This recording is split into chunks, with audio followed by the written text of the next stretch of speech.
Good evening, I'm Coni Harpham and welcome to a special edition of Mersey News Live. Now our top story, LJMU's Board of Governors has tonight been given a taste of university life. They've been able to see for themselves the achievements of students and staff as John Moores prepares to celebrate its 200-year-long history. Kira Bolton reports. From fashion to crime, journalism to architecture, the Faculty of Arts, Professional and Social Studies thrives to stay one step ahead with innovative and practical degrees. The aim of the board is to ensure that students get the best experience. I have massive hopes for the university. This is already a very, very good university, but this university can be even better than it already is for our students. And for student experience, student success, student outcomes, employability, all of those things. I think we're doing well, but we can do even better, and we're absolutely dedicated. In our new strategy, 2023, which we're going to launch at the beginning of next calendar year to 2030, that is one of our main points of focus, is to actually raise that level even higher than where we are today. There are 7,000 undergrad and postgrad students on the courses provided by the faculty. Some of those have been showing off their work as part of the visit. In the School of Fashion, the board saw how lecturers are using the medium to tackle inclusivity and diversity with FACE, which stands for Fashion Academics Creating Equality. It's about perspectives and views and how do you embed culture and how is it authentic and what stories do you tell and how do you allow or empower students to tell their own stories. And how do we create a curriculum that's sort of inclusive and where there's freedom to talk? Only last week, the Chief Constable of Merseyside praised LJMU, stressing the importance of universities that offer vocational and professional focus and a partnership the uni has with the force. The university will be 200 years old next year, and this visit is the first of several celebrations.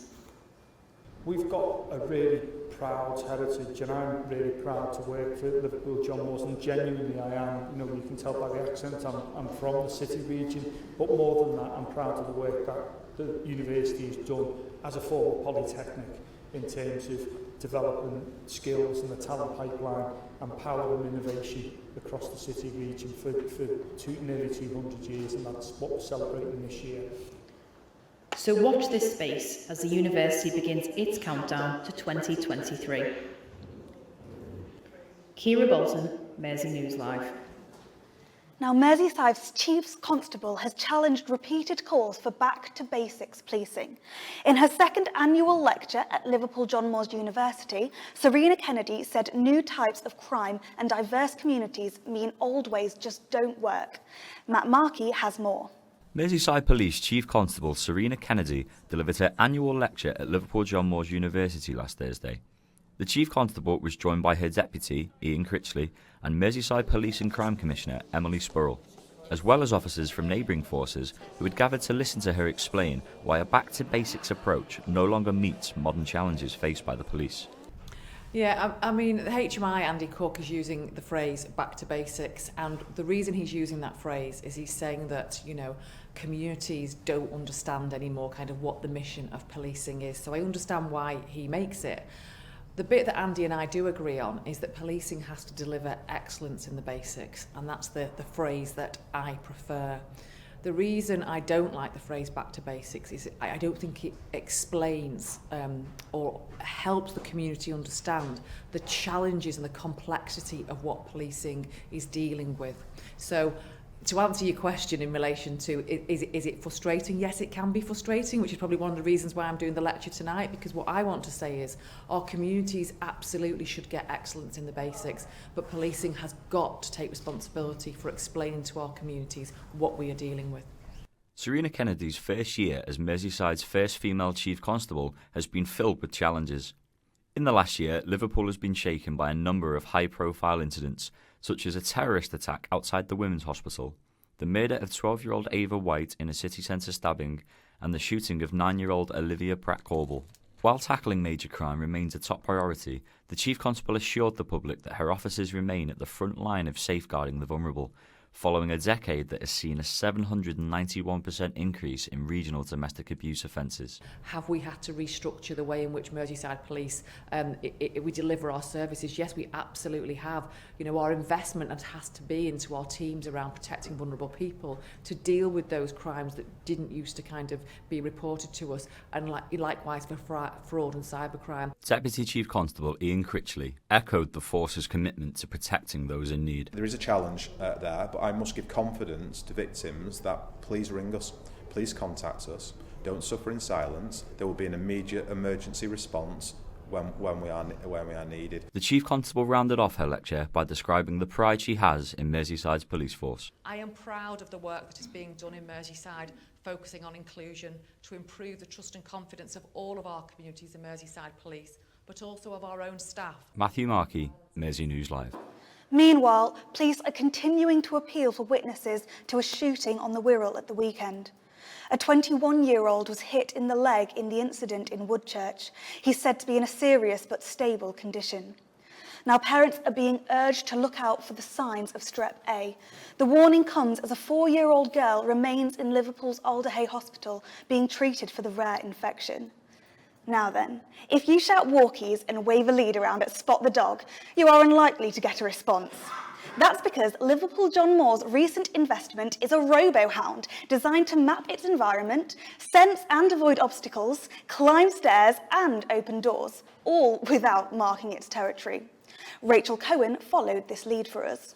LJMU is the first university in Europe to acquire Spot and the laser scanner with software as a package, and plans to use its £150,000 investment for teaching and research. Dr. Fiona Borthwick, subject head of Civil Engineering and Built Environment, explains what Spot is capable of and how he can help the university.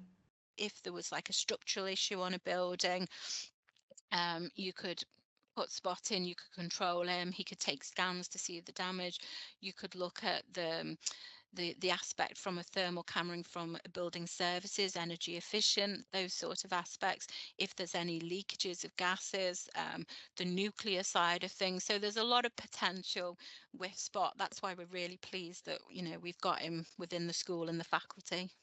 The university is excited for the benefits that Spot will bring them. Rachel Cowan, Mersey News Live. I'm joined now by Adam Tiffen, our sports editor. So Adam, what's going on with the World Cup? Well, Raheem Sterling is back home with his fiancée and children after leaving Qatar. Investigations have begun on a burglary at the home of the England star after police were called to the house at 9 p.m. on Saturday. Meanwhile, England are gearing up to face World Cup holders France in Saturday night's quarter-final clash. Now, while the England stars battle it out in Qatar, here on Merseyside, Mersey Sport Live reporter George Randalls has been to Liverpool Powerchairs Football Club to see how they're bringing it home. Powerchair football, a growing sport that to many is still unknown. I headed down to see Greenbank Powerchair Football Club for the North West League Day to uncover what this sport really means to them. Greenbank coach Jerry Kinsella highlighted that powerchair football truly does balance out disability. What I really like about both of the sports is the adaptability. So irrespective of your physical ability, we can now design a chair which you can drive with your foot. Some people listening only got minimal movement in the wrist. Some people may even have to drive a chair using their head movement.